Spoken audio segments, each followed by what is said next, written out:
Ayos to mga kaduit. Okay na okay itong isa na to. Maganda yung butas niya.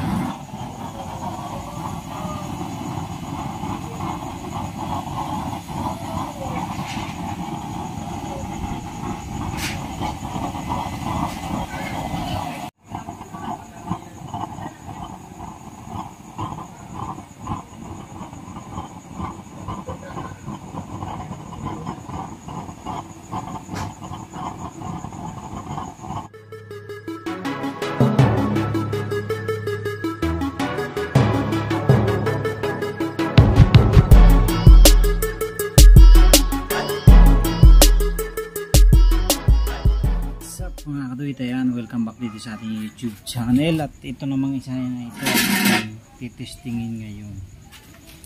So ito yung walang, hindi napiflip yung ibabaw. So in-improve na rin natin yung nozzle burner nito. So itong isa, yung tinesting natin kagabi, in-improve ko na rin. So naglagay ako ng 4 na 2.0 na butas dito. So sana gumanda na yan. Tapos ito naman yung nozzle burner nito. Mataas kasi yung burner, yung chamber nito eh. So ito medyo mataas. Ayan. Mataas siya ng konti. So ngayon ating testingin na to para makita natin din yung flame nito. At the same time ay ma-leak test din natin.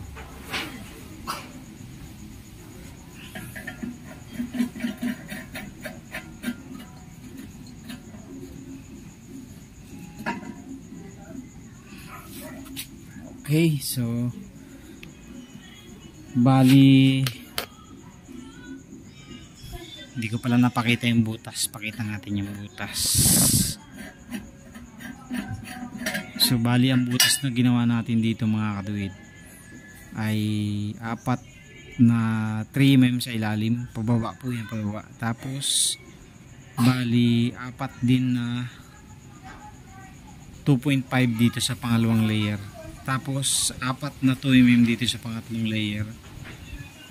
And then 8 na 1.5 dito. Tapos 12 dito sa ibabaw. Dapat 16 to eh, kaso nagkamali kami ng sukat. Naging 12 na lang to. 1.5 din. Mali 1, 2, 3, 4, 5. 5 layer siya. Okay.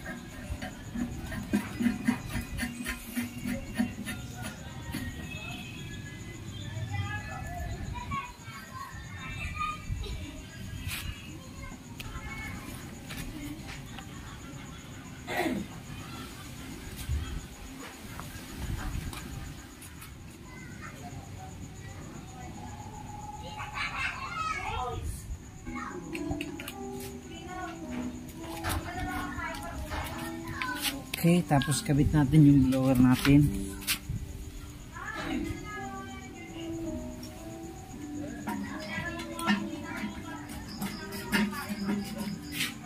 Tamari. Sabi po ni Lola natin po daw. Di pa daw po kumakain sila Lola. Nakagamit yun. Wala, pag ninyo silang gawin. Sobre sa ginawa namin. Ano pagagamit? 10 meters. Thank you po. So yun na mga kaduit. Ayan na, ayan na.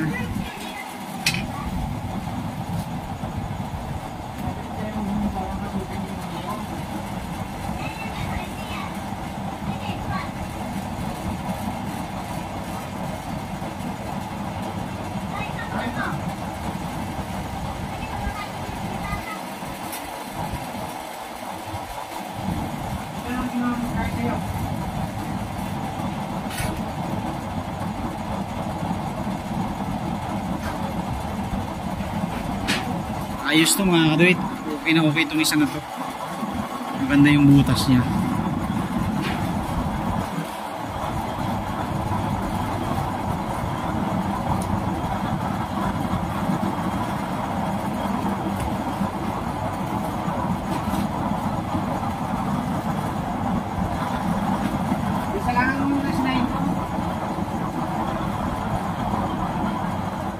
So ito na mga kaduit ang update natin sa ating isang unit. Okay na to, isang ito. Ayan, hangin lang talaga. Tsaka hindi pa masyadong mainit yung apoy na chamber natin. So, pero ano na, nag-blue flame na siya. Lakas.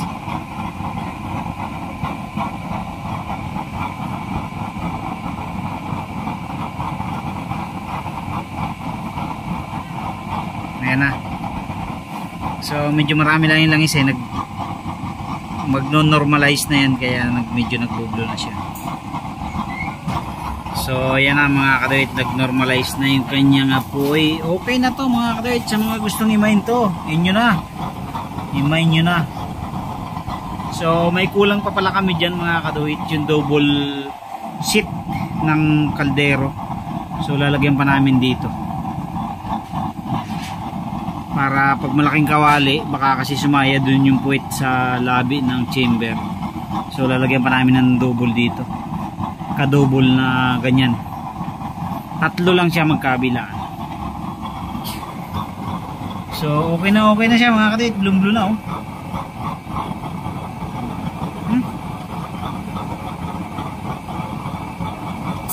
Ayos na ayos, nagluluto tayo ng sinigang ngayon. Sinigang. Medyo mahangin kasi may bagyo. Pero ayos, ganda. Maganda na yung ano niya, apoy niya.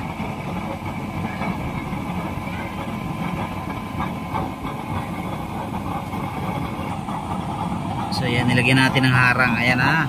Okay na okay mga kaduit. Ayos na ayos oh.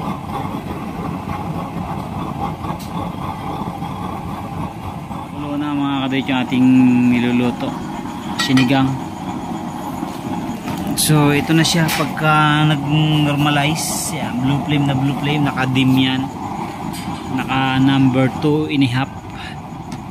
Ayan, 2.5. So itong Toya brand na set na to, hindi siya ganun kalakas, pero hindi mo rin naman siya maisasagad talaga. Tamang-tama lang itong ano na to, Toya brand na to. Sa mga susunod nating gagawin, yan din yung bibili natin. Mas mura pati siya kumpara dun sa mga ibang brand. Set na, kompleto na pag binili. Okay, so yan na. Ayos na ito mga karit, itong isa na to. Nakadim lang tayo dahil kumukulo na. Pag kumulo kasi tumapaw ng todo ay mahirap na, kaya nakadim lang tayo. Kaduit, nakatapos na tayo magluto. Hindi ko na pinakita yung full video ng luto natin kasi ang purpose lang naman natin ay mag-testing. So ito na yung apoy niya. Okay na to mga kaduit. So mayroong konting-konti na lang na pusngat, pero okay na yan. Ayan na. See? So kung ano, mag-adjust pa tayo ng konti, magdagdag pa tayo ng 4 na 1.5 para mas mawala pa yung pusngat niya. Pag marami lang naman langis, saka siya nagkakaganyan. Pero so far so good na siya.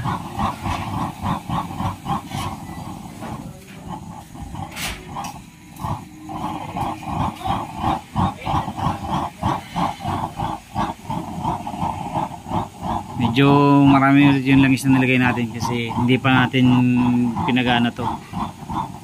Kikilinin pa kasi natin. Pero so far okay naman na siya. Ayan ang apoy niya. Lakas ng apoy niya. Ganda.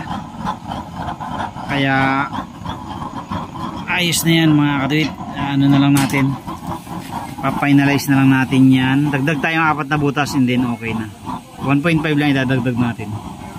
So yun lang mga kaduit. Thank you very much po sa lahat ng mga patuloy na sumusuporta at nanonood sa ating mga video. Pwede nyo na pong i-mine to, at saka yung isa, ayun yung isa sa loob. Yun. So pwede nyo na po itong i-mine. Para serve nyo kung gusto nyo, kontakin nyo lang ako sa aking Facebook account, DRabi, para kung sakaling gusto nyo i-reserve.